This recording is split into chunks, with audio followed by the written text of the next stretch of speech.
हाँ भैया, अभी देखा तानी पेट्रोल डीजल के कितना मारामारी चलता। वही बीच में बाबा के बहुत भक्त लोग बढ़े जा, ओकरे में जाए खातिर ढेर तैयारी आदमी करत है। ओकरे में नया नोहर भी तैयार हो गया कि हमरो बाबा धाम लिया चली, मगर पति देव उनकर कहता कि इतना पेट्रोल महंगा हो गया बा, डीजल हो गया बा, कैसे जाए।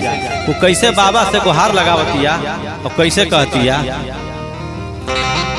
बढ़ गई पेट्रोल डीजल के दाम, ये बाबा दाम कमे कराई जी, कमे कराई दाम कमे कराई। सोची के बोल बम बोल, सोच के दिमाग चकराता, ये बाबा दाम कमे कराई जी। बढ़ गई पेट्रोल डीजल के दाम, ये बाबा दाम कमे कराई जी। कमे कराई दाम कमे कराई, कमे कराई दाम कमे कराई। सोची के बोल बम बोल, सोच के दिमाग चकराता, ये बाबा दाम कमे कराई जी। बढ़ गई पेट्रोल डीजल के दाम, ये बाबा दाम कमे कराई जी।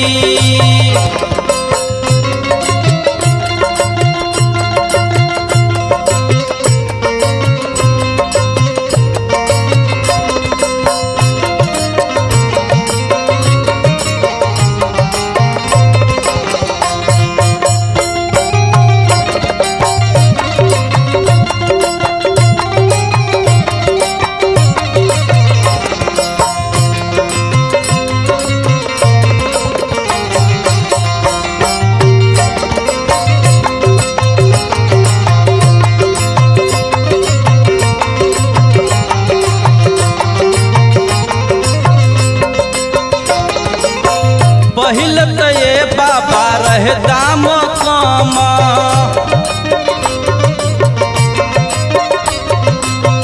देश में अचानक बढ़ल कैसे दाम।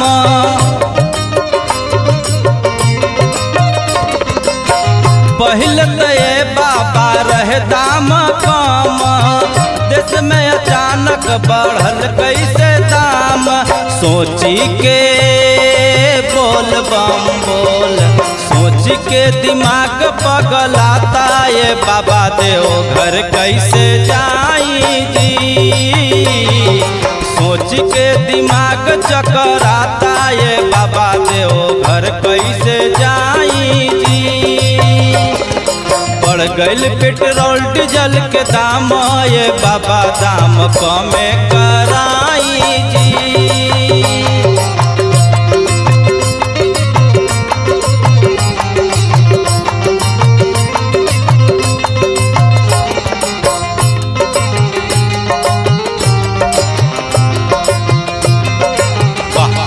बहुत बढ़िया।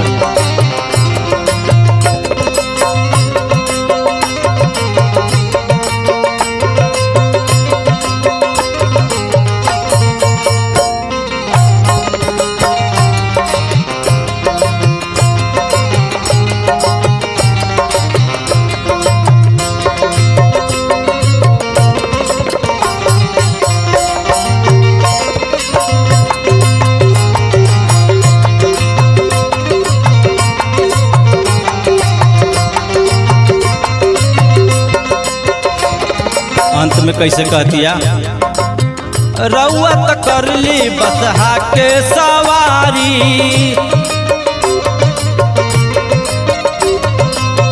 पैसा तो नहीं मिलत बा उधारी।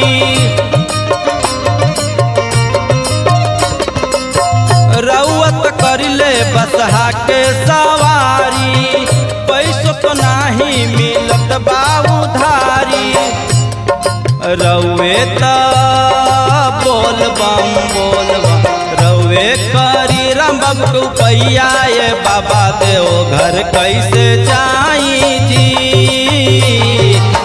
गइल पेट्रोल डीजल के दाम ये बाबा दाम कमे कराई जी, कमे कराई दाम कमे कराई, कमे कराई दाम कमे कराई।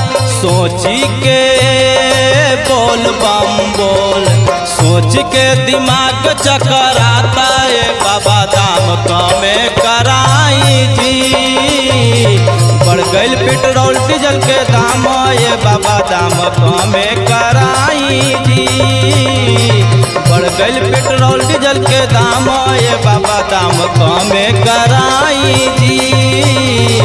बढ़ गइल पेट्रोल डीजल के दाम ये बाबा दाम